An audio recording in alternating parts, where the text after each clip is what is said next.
E aí, pegou qual era o espinho na carne do meu irmão Paulo agora? E aí, teologatos, pegou?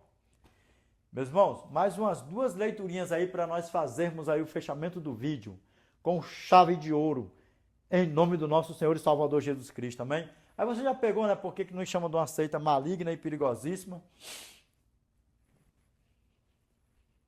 Aí você já pegou, né, porque nos chama de uma seita maligna e perigosíssima, né, porque uma introdução dessa daí que eu fiz, uma explicação dessa daí que eu dei, uma explicaçãozão bem grandão, sim ou não? Se não pegar, verdadeiramente, é porque não está em comunhão com o Eternão. Desperta tu que dormes. Efésios capítulo 2, verso 5 ao... Efésios capítulo 5, verso 14. Grava bem. Efésios capítulo 5, verso 14. Pelo que diz, desperta, ó tu que dormes, e levanta-te de entre os mortos, e Cristo te iluminarás. Ai, da grande o que é isso aí? Cristo te iluminará. Sabe por quê? Ó, grava bem. Efésios capítulo 5, verso 14.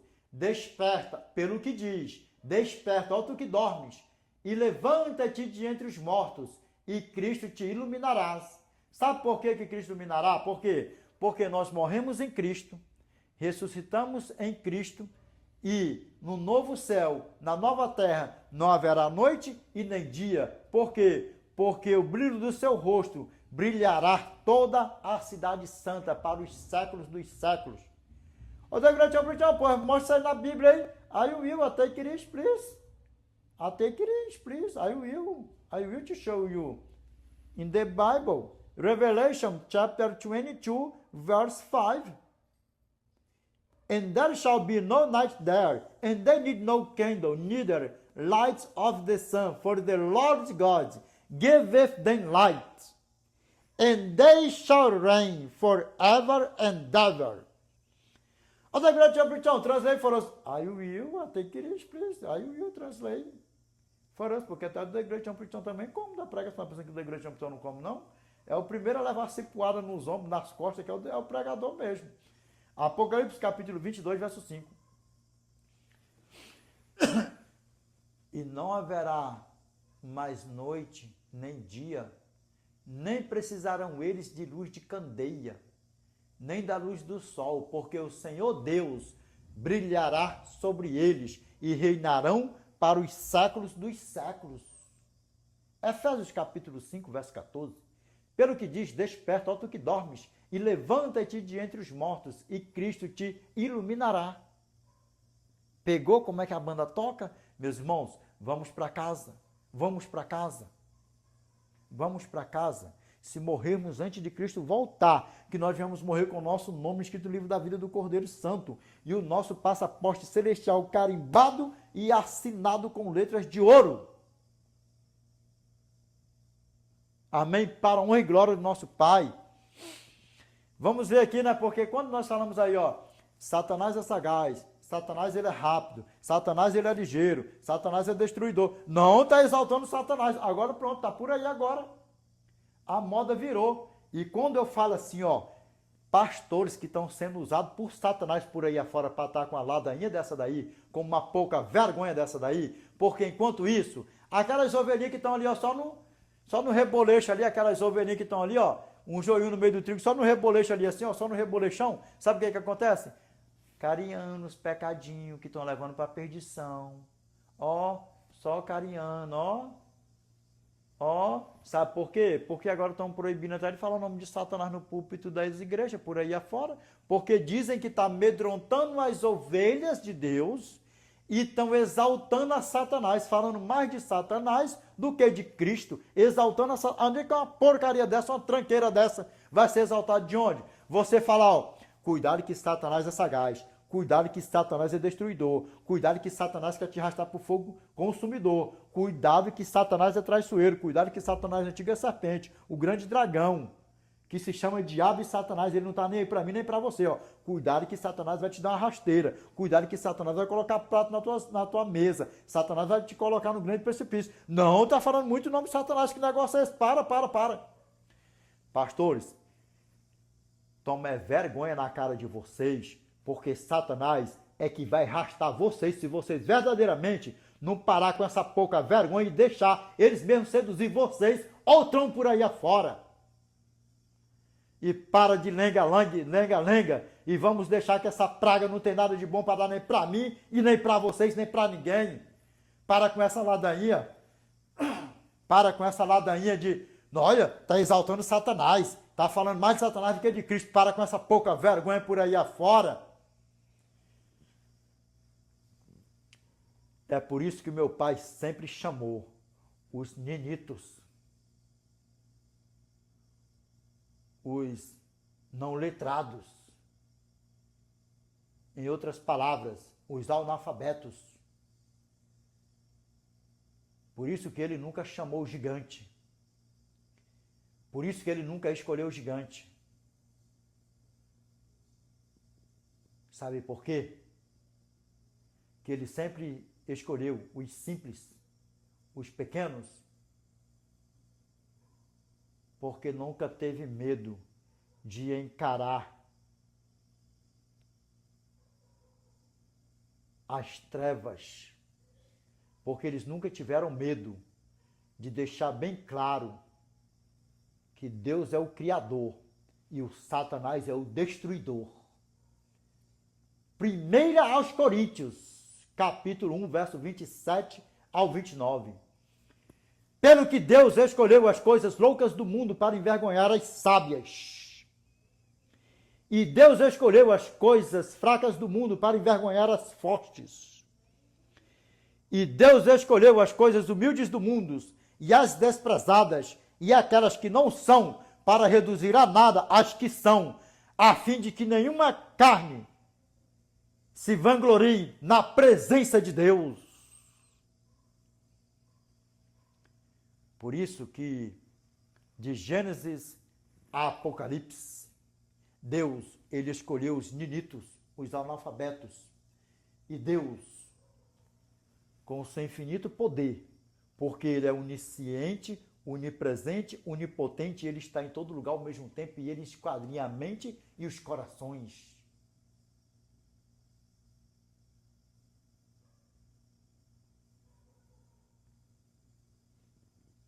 Eu tenho certeza que você pegou, porque que Deus sempre escolheu os analfabetos, os pequenos,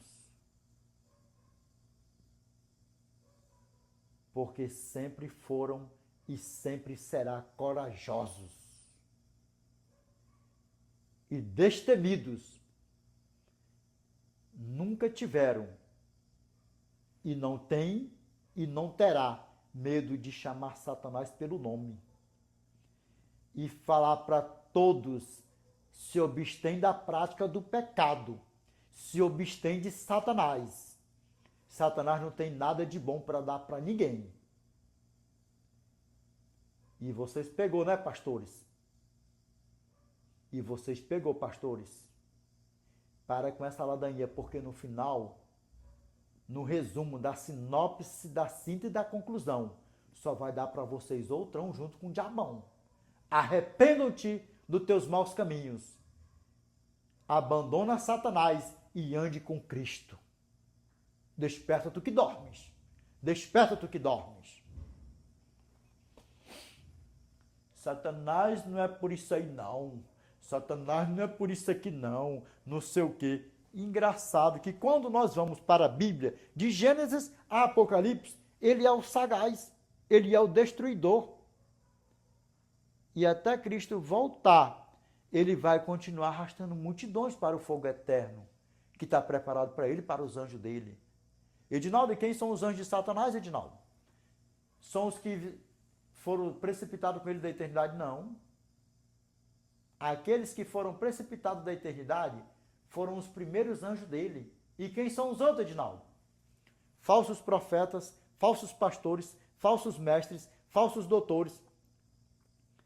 Todos aqueles que morreram na perdição sem aceitar Cristo, todos aqueles que irão morrer na perdição sem aceitar Cristo, todos aqueles que aceitaram a Cristo e foram um joião no meio do trigão, todos aqueles que aceitaram a Cristo, abandonou a Cristo, caiu no mundão e morreu na prática do pecado, todos eles serão Todos eles foram, todos eles serão anjos do diabão. Dá para você ver o tamanho do problema, como é que a banda toca? Existe duas classes de anjos.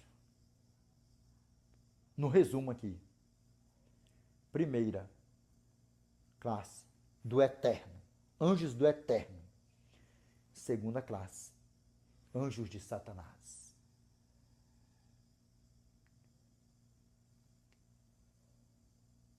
E ele até Cristo voltar. Ele está com todo o poder dele. Ele está com todo o poder dele. Ele está com todo o poder dele.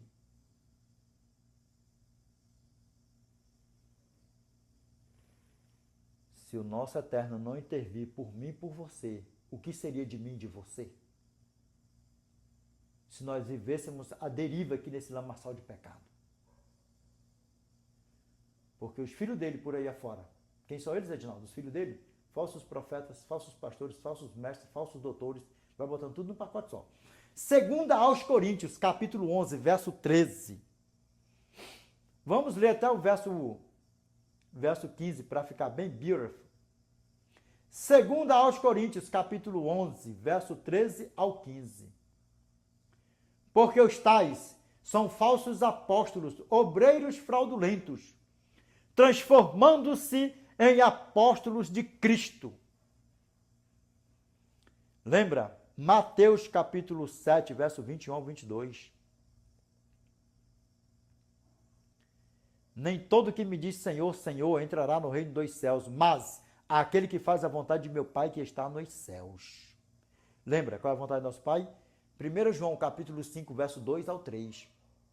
Nisto conhecemos que amamos os filhos de Deus, quando amamos a Deus e praticamos os seus mandamentos, porque este é o amor de Deus, que guardamos os seus mandamentos. Ora, os seus mandamentos não são pesados. Voltando, Mateus capítulo 7, verso 22.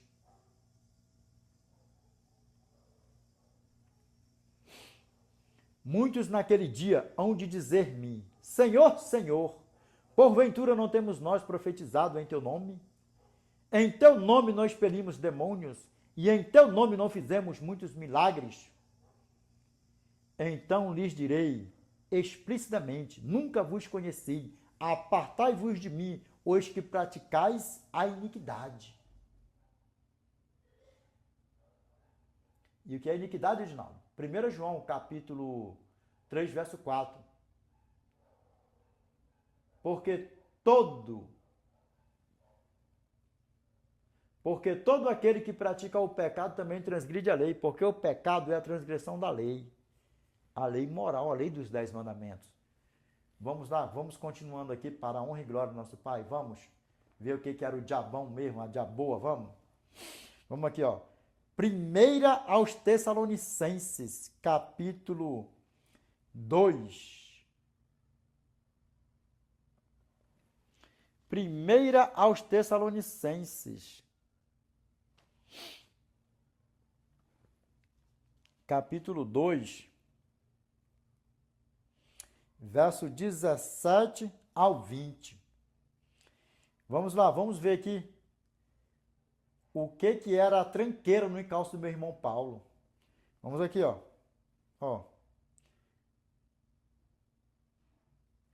Ora, nós irmãos orfanados, orfanados, que é órfão? Órfão de irmãos, de pai, órfão de pais. Olha só, olha nos meus olhos aqui, para a honra e glória do nosso Pai. Olha dentro dos meus olhos, para a honra e glória do nosso Pai, que Satanás e seus filhos não te seduzem mais por aí afora. Pastores, vamos para casa. Já chegou ao pleno conhecimento da verdade? Saia fora, deixa-se cumprir na tua vida. Isso aqui, ó. E ouvi outra voz no céu, dizendo, retirai-vos dela, povo meu, para que não seja cúmplice de seus pecados e para que não incorra em suas pragas. Aqui está falando participantes. Está falando participante aqui. Sai de dentro desses movimentos por aí afora. Vamos aqui, ó. Continuando. Primeira aos Tessalonicenses, capítulo 2, verso 17 ao 20. Aqui, ó. Ora, nós, irmãos, orfanados, por breve tempo. Por que por breve tempo? Porque não está escrito. Se o meu irmão Paulo, se o pai do meu irmão Paulo já tinha descido a cova, se os pais dos outros nossos irmãos aqui, ele estava falando, tinham descido a cova também, o que para dizer que estava orfanado, mas por um breve período de tempo. Porque o Rei da Glória, o nosso Pai eterno, cedo virá nos buscar. E nós estaremos com o nosso irmão Paulo na eternidade para os séculos dos séculos também. Vamos lá aqui, ó. Ora, nós, irmãos, orfanados, por breve tempo, aqui, ó, de vossa presença, não porém do coração, com tanto mais empenho, diligenciamos com grande desejo e ver-vos pessoalmente. Vamos lá aqui, ó. Por isso quisemos ir até vós, pelo menos eu, Paulo, não somente uma vez, mas duas. Contudo, Satanás nos barrou o caminho. E quando nós observamos de 2 aos Coríntios, capítulo 12, verso 7 ao 9, que nós nos deparamos em 1 aos Tessalonicenses, capítulo 2, verso 17 ao 20, isso aqui, que o meu irmão Paulo deixou escrito aqui, para mim e para você, você que não sabia disso, o que era o espinho na carne do meu irmão Paulo, que era o próprio Satanás. Porque Satanás, ele não aparecia aqui por meu irmão Paulo e batia nele não, mas ele usava quem? Quem é que ele usa aqui para pregar o evangelho distorcido, para enganar o povo? É ele mesmo ou ele usa pessoas? Quais são elas, Edinaldo? Falsos pastores, falsos profetas, falsos mestres, falsos doutores e por aí vai. Mundo fora. E Satanás usava pessoas para esbofetear o meu irmão Paulo.